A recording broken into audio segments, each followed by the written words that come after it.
حدیث میں آپ علیہ السلام نے ارشاد فرمایا کہ اپنے والدین کے دوستوں کا خیال رکھو، ان سے قطع تعلقی نہ کرو۔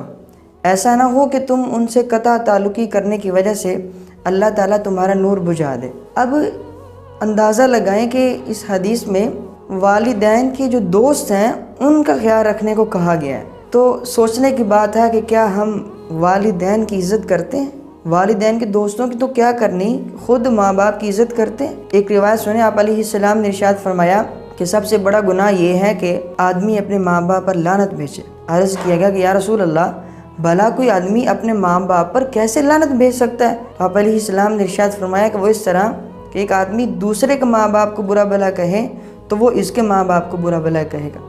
تو دیکھنا، یہ ایک معاشرے میں ہماری ایک وجہ بن چکی ہے کہ ہم جب تک کسی کے ماں باپ کو گالی نہ دیں تب تک گزارا نہیں۔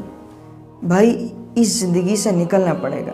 ایک اور حدیث سناتا ہوں، آپ علیہ السلام نے ارشاد فرمایا کہ سب سے بڑا گناہ کیا ہے کہ اللہ کے ساتھ شرک کرنا اور والدین کی نافرمانی کرنا۔ ایک اور روایت میں آپ علیہ السلام نے ارشاد فرمایا کہ 3 شخصوں پر اللہ تعالیٰ نے جنت کو حرام کیا ہے، وہ ان میں سے ایک ہے والدین کا نافرمان۔ اب جو والدین کا نافرمان ہے نا، اس کی سزا اللہ تعالیٰ دنیا میں دیتے ہیں۔ آدمی جو گناہ کرتا ہے تو اس کی سزا اللہ تعالیٰ مؤخر کر سکتے ہیں، لیکن ایک والدین ایسی شخصیات ہیں کہ ان کی جو نافرمانی کرتا ہے تو اللہ تعالیٰ ان کی سزا کو مؤخر نہیں کرتا، اللہ تعالیٰ دنیا میں ہی بدلہ لیتے ہیں۔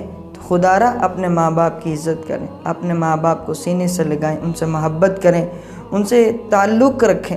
ہم کیا کرتے ہیں؟ ہم سینہ تان کر چوڑا ہو کے اپنے ماں باپ سامنے کھڑے ہوتے ہیں، ان کی بے عزتی کرتے ہیں، ان پر لعن طعن کرتے ہیں اور کہتے ہیں کہ تو نے تو ہمارے لیے کیا ہی کیا ہے۔ اس لیے ان باتوں سے بچنا ہوگا۔ جب ہم ان باتوں سے بچیں گے تو ہماری زندگی میں سکون آئے گا۔